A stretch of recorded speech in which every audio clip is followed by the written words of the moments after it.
जय हिंद दोस्तों हम आप लोग को अनुच्छेद 138 तक पढ़ा दिए थे। अनुच्छेद 138 में था सुप्रीम कोर्ट के अधिकार में वृद्धि।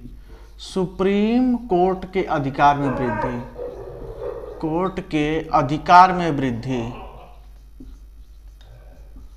अधिकार में वृद्धि। यहां तक तो मैं कल पढ़ा दिया था आपको। आज पढ़ाना है अनुच्छेद 139। अब कुछ बचा नहीं, बस थोड़ा मोड़ा बचा है अनुच्छेद सुप्रीम कोर्ट के बारे में, उसको खत्म कर देते हैं आज। अनुच्छेद 139 क्या है? अनुच्छेद 139। और अनुच्छेद 139 में सुप्रीम कोर्ट रीट जारी कर सकती है, रीट जारी कर सकती है, रीट जारी कर सकती है ना। ये इसका विशेषाधिकार है। सुप्रीम कोर्ट का अनुच्छेद 139 में विशेषाधिकार है कि वो रीट जारी कर सकती है। इसमें रीट कितने प्रकार के? 5 प्रकार के रीट जारी कर सकती है। रीट कितने प्रकार के हैं? रीट ऑफ टाइप 5 प्रकार के होते हैं, 5 टाइप्स, ठीक ना। 5 प्रकार के होते हैं रीट। तो इसमें एक अनुच्छेद 39 के तहत, अनुच्छेद 39 के तहत जो मूल अधिकार संबंधित कुछ समस्या है उसके बारे में सुप्रीम कोर्ट रीट जारी कर सकती है अनुच्छेद 39 के तहत। अन्यथा सुप्रीम कोर्ट को लगे कि हमारी बात को हमको कहने में या बताने में लेट होगा तो जनता का इसमें नुकसान होगा, इसके लिए उसको अनुच्छेद 139 के तहत रीट जारी कर सकती है। 139 के तहत, अनुच्छेद 139 के तहत रीट जारी करती है।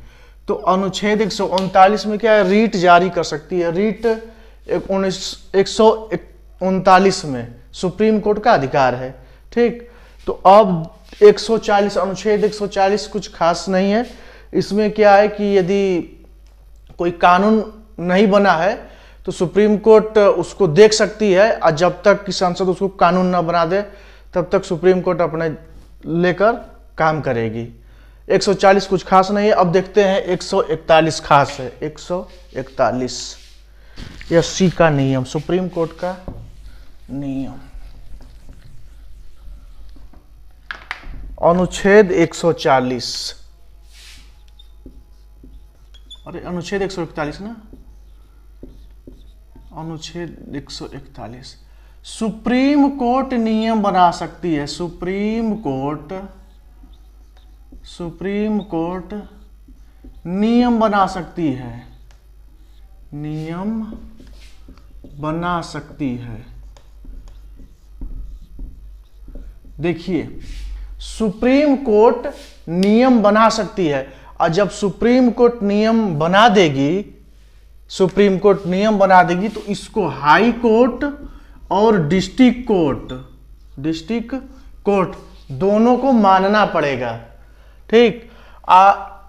फिर एक आ गया अनुच्छेद 142। अनुच्छेद 142, अनुच्छेद 142 के तहत इन्फोर्स कर सकती है, इनको इन्फोर्स कर सकती है, प्रवर्तनीय है, प्रवर्तनीय, मानना पड़ेगा, बाध्य होंगे। 142, अनुच्छेद 142 में कोर्ट नियम बना सकती है, और 142 में उसे मनवा सकती है कोर्ट को, डिस्ट्रिक्ट कोर्ट और हाई कोर्ट। जब सुप्रीम कोर्ट कोई नियम बना देगी तो डिस्ट्रिक्ट कोर्ट को और हाई कोर्ट को नियम को मानना पड़ेगा। यदि नहीं मानेंगे तो उनको फोर्स बुलाकर, पुलिस बुलाकर उनको बाध्य करेगी मनाने के लिए अपनी बात को सुप्रीम कोर्ट। तो 141 में सुप्रीम कोर्ट नियम बना सकती है, 142 में उसको लागू करवाएगी, बाध्य करेगी डिस्ट्रिक्ट कोर्ट को, हाई कोर्ट को बात मानने के लिए। 142 हो गया। अब आ गया अनुच्छेद 143। अनुच्छेद 143 तो बहुत 143, ये तो बहुत आप लोग अच्छे से जानते होंगे। 143, और जो लड़के हैं ना 143 का ज्यादा प्रयोग करते हैं, आप लोग ज्यादा परिचित हैं 143 से। 143 इसका मतलब क्या होगा आप खुद समझदार हैं, जान जाएंगे। 143। 143 में क्या है कि जो राष्ट्रपति हैं, राष्ट्रपति चीफ जस्टिस ऑफ इंडिया से सलाह मांग सकते हैं। मतलब कि जो चीफ जस्टिस सुप्रीम कोर्ट के जो मुख्य न्यायाधीश हैं CJI, ये सलाह दे सकते हैं राष्ट्रपति को। राष्ट्रपति को ये भी अपने मन से नहीं देंगे राष्ट्रपति को सलाह। जब राष्ट्रपति को अब लगेगा कोई मामला फंस गया, हाँ ना में, उनको समझे में नहीं आ रहा है कि मैं क्या करूं क्या नहीं करूं, हाँ में ना में, वो सस्पेंस में पड़ गए हैं राष्ट्रपति जी। तो राष्ट्रपति क्या करेंगे कि राष्ट्रपति जाएंगे यहाँ पर CJI, chief justice of India के पास, कि हमको ये बात क्या करना चाहिए हमको। तो ये इनसे फोर्स नहीं करेंगे, इनसे पूछेंगे कि क्या करना चाहिए। अब तब जाकर CJI इनको सलाह देंगे राष्ट्रपति जी को। अब यह जो CJI है ये बाध्य नहीं है, सलाह देने के लिए बाध्य नहीं है। उनका मन किया तो देंगे, मन नहीं किया तो नहीं देंगे। एक राष्ट्रपति थे नीलम संजीव रेड्डी। नीलम संजीव रेड्डी जब राम मंदिर वाला जो मामला था, बाबरी मस्जिद वाले मामले में, तो उन्होंने नीलम संजीव रेड्डी ने CJI से कहा कि अरे भाई मैं क्या करूं, कुछ समझे में नहीं आ रहा है, आप हमको बताइए मैं क्या करूं इस मामले में। तो CJI ने कहा कि ऐसा है कि मैं इसमें सलाह नहीं दे पाऊंगा, मैं क्या दूं, मेरे खुद समझ में नहीं, आप देख लीजिए। तो ये जो CJI है चीफ जस्टिस ऑफ इंडिया, ये बाध्य नहीं है राष्ट्रपति के बात मानने के लिए, हाँ परामर्श दे सकते हैं। 143 बहुत इंपॉर्टेंट है, क्वेश्चन में आता है।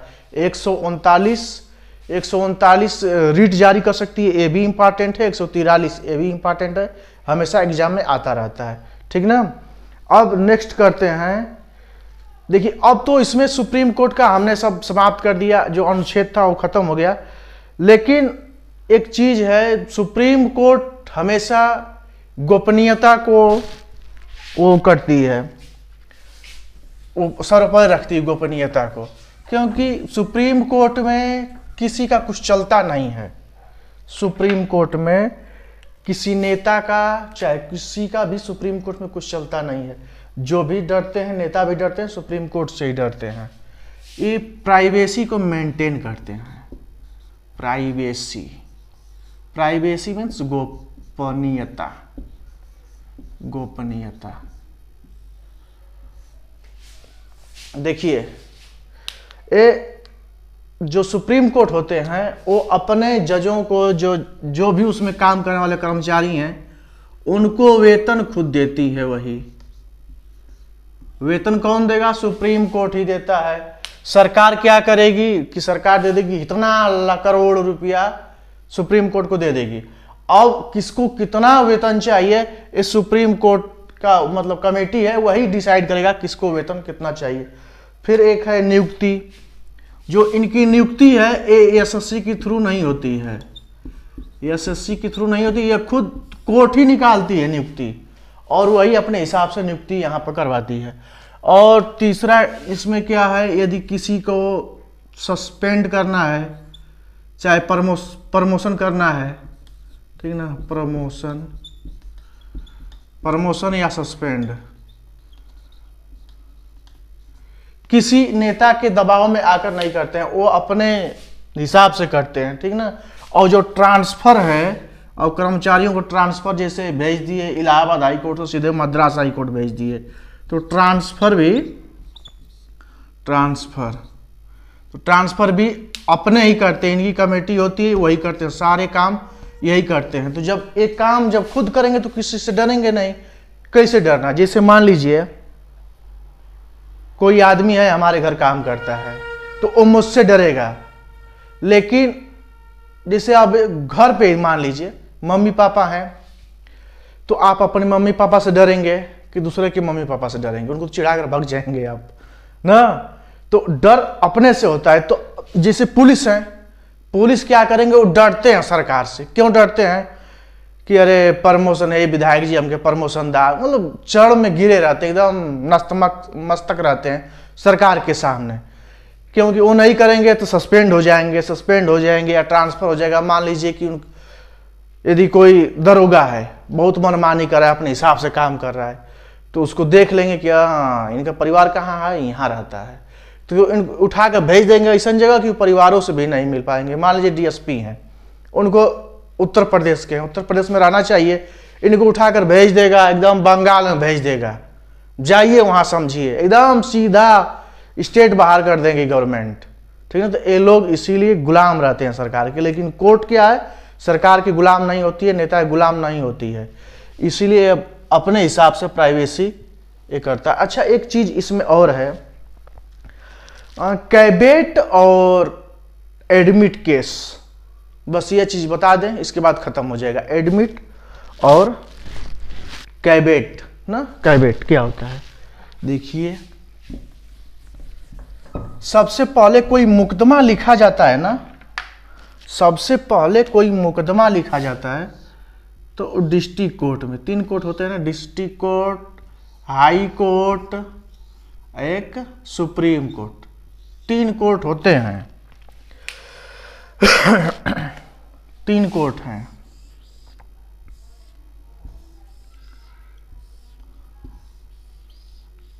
मान लीजिए कि ए और बी हैं, ए और बी मुकदमा लड़ रहे हैं, दोनों लोग मुकदमा लड़ रहे हैं यहाँ पर डिस्ट्रिक्ट कोर्ट में, ठीक ना।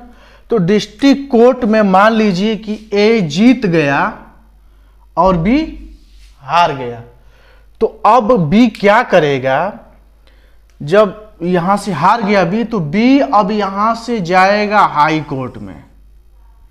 ये बी 30 दिन के अंदर, 30 दिन के अंदर यह जो है मुकदमा कहां दायर करेगा, हाई कोर्ट में दायर करेगा, ठीक। तो अब ये वकील को लेकर जाएगा, कोई वकील बहुत चालाक होते हैं तो क्या करेंगे, डायरेक्ट 29वां दिन कर देंगे, 29वां दिन मुकदमा हाई कोर्ट में लेकर पहुंचेंगे। तो अच्छा यह बताइए, जब यह लेकर यहां पर पहुंचे तो अब यह अपनी बात कहने इनसे कहेगा, तो अभी क्या करेंगे, इनको बुलाएंगे कि भैया आवा फोन करके तू मतलब ऐसा मामला है, नहीं। तो जब ये जीत जाएंगे तो इनको क्या करना चाहिए कि तुरंत यहां से हाई कोर्ट जाना चाहिए और यहां पर कैवेट कर देना चाहिए, कैवेट नाम है, और 3000 की फीस है, 3000 रुपए फीस है, इसको जमा करके यहां पर कैवेट कर देंगे। क्यों कैवेट करेंगे कि जब बी हारे हुए हैं, ये तो कन्फर्म है कि जाएंगे हाई कोर्ट, जब हाई कोर्ट जब जाएंगे तो इनकी बात सुनने से पहले जब कैवेट ए कर दिया है तो ए को हाई कोर्ट इन्फॉर्मेशन देगा कि बी आए हैं, आप बी आओ अपनी बात लेकर, तब ए बात लेकर यहां पर पहुंच जाएंगे अपनी, तो ए होगा कैवेट। नहीं तो इन्हीं की बात सुन ली जाएगी, मुकदमा दायर हो जाएगा। लेकिन अब फिर क्या है, जब यहां पर दोनों लोग पहुंच जाएंगे हाई कोर्ट में, तो अब यहां पर दोनों वकीलों में बहस होगी कि यह जो मामला है ये हाई कोर्ट के अंदर सुनवाई करने योग्य है कि नहीं, जो फैसला हो गया है वो सुनवाई करने योग्य मामला है कि नहीं। यदि उनकी अपील एक्सेप्ट कर ली जाती है तो इसी को बोला जाता है एडमिट केस। तो यहां पर केस हो गया एडमिट, तो एडमिट केस करवाने के लिए यहां पर बहस होगी दोनों वकीलों में बहस होगा, तो यहां पर एडमिट केस हो जाएगा। तब एडमिट केस होगा, तब यहां पर हाई कोर्ट में मुकदमा चलने लगेगा। फिर ऐसे यहां से यही प्रोसेस यहां पर भी चालू होगा, ठीक ना। तो इसी को एडमिट केस बोलते हैं। जब इसमें हाई कोर्ट में अपना मुकदमा लिखवाना हो तो एडमिट केस किया जाता है। इसके बाद जब डिस्ट्रिक्ट कोर्ट में मुकदमा कोई जीत गया है तो वो इसको कंफर्म होना चाहिए कि जो बी वाला है वो जाएगा हाई कोर्ट, तो ए वाले को यहाँ पर कैवेट लगवा देना चाहिए हाई कोर्ट में। तो ये होता है कैवेट। कैवेट की फीस है 3000 रुपया। और जब दोनों लोग यहाँ पहुंचेंगे तो यहाँ पर बहस होगी कि ये मुकदमा दायर करने योग्य है कि नहीं, तो उसको बोलते हैं एडमिट केस। ठीक, तो अब ये जो सुप्रीम कोर्ट का मामला हो गया एकदम खत्म, पूरा अनुच्छेद बता दिए हैं जो मामला था सब। एक और मामला है थोड़ा PIL समझ लेते हैं। PIL है क्या, ठीक ना। PIL public interest litigation.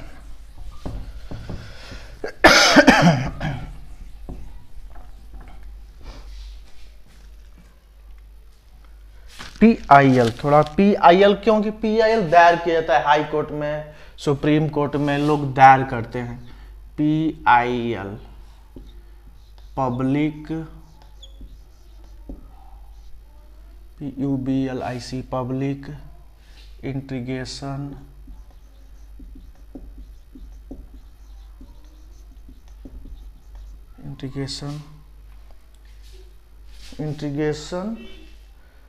Litigation.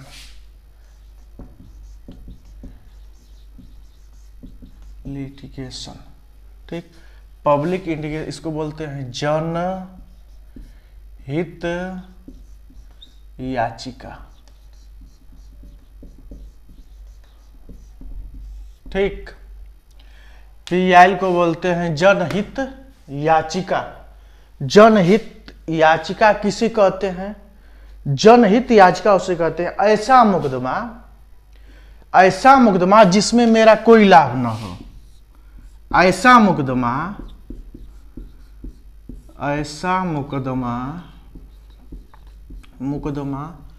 अपना कोई लाभ न हो, कोई लाभ न हो,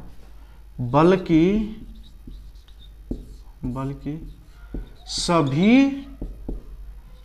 लोगों का भला हो। मतलब ऐसा मुकदमा PIL मतलब PIL ऐसा डालेंगे जिससे अपना कोई पर्सनली लाभ ना हो, इससे सारे जनता की भलाई हो, उसी को बोलते हैं PIL। देखिए, अब ऐसा नहीं है कि उनका कुत्ता मेरे घर आकर मुझको परेशान करता है उसके लिए PIL डाल देंगे, नहीं। मुकदमा देखिए, पहले क्या, जब यह चीज हो गया तो सुप्रीम कोर्ट में, हाई कोर्ट में इतना PIL आने लगे तो इतना परेशान हो गया। अच्छा बताइए, इस देश में लगभग 134 करोड़ की जनसंख्या है, जज कितने हैं? 34 जज हैं, जबकि उनको संभालने के लिए नेता कितने हैं? 545 लोकसभा में, 245 राज्यसभा में। और जज कितने हैं? 34 जज। अब 34 जज के सामने खुद इतना मुकदमा पड़ा हुआ है, इतने लोगों को देखना है, इसके बावजूद PIL पढ़ने लगा। ये PIL कहाँ से लिया गया है? ये PIL अमेरिका से लिया गया है। इसको सबसे पहले PIL 1984 में आया। PIL सर्वप्रथम 1984 में आया था ना। अब इनको कौन लाए थे? PN विभूति। ठीक है, ये अमेरिका से लिया गया है। PIL सर्वप्रथम 1984 में आया था, PN विभूति जी लेकर आए थे इसको, ठीक ना। तो अब ऐसा होने लगा कि सभी लोग मुकदमा दायर करने लगे, तो अब कोर्ट भी परेशान हो गया। तो अब कोर्ट ने नियम लगा दिया कि यदि कोई PIL दायर करेगा तो उसको सिक्योरिटी मनी रखना पड़ेगा, 1 लाख रुपया। 2 3 4 5 1 लाख रुपया सिक्योरिटी मनी जमा करना पड़ेगा, रसीद मिल जाएगी। उसको कोर्ट देखेगा, इसको कोर्ट देखेगा कि यह जनहित याचिका सचमुच देखने योग्य है कि नहीं। जब ये जानेगा नहीं कि इससे जनता का भलाई होने वाला है, तब 1 लाख रुपया जो है आपको लौटा दिया जाएगा। इसके बाद PIL पर सुनवाई होने लगी। जब यह चीज जब ला दिया गया तो बहुत सारे लोग PIL को वापस लाने लगे, ठीक ना। तो भारत देश है, इसमें कुछ भी फ्री में दीजिए तो सब चलता रहेगा, ठीक ना। तो अब सुप्रीम कोर्ट के बारे में पूरा जितना मैं वीडियो डाला हूं, तीसरा वीडियो है, तीनों में पूरा सुप्रीम 124 से लेकर 143 तक अनुच्छेद 143 इसके अलावा भी मैंने बता दिया है। सुप्रीम कोर्ट से कोई समस्या आपको नहीं होगी। और जो लोग नहीं देखे हैं, अब मेरे तीनों वीडियो को देख लीजिए, पूरा देखिए, इसके बाद सुप्रीम कोर्ट से सारी समस्या आपकी खत्म हो जाएगी। फिर अगला लेकर आएंगे कैग नेक्स्ट वीडियो में। तब तक हमारा वीडियो देखिए, ज़्यादा से ज़्यादा लाइक और शेयर कीजिए। धन्यवाद। जय हिंद, वंदे मातरम।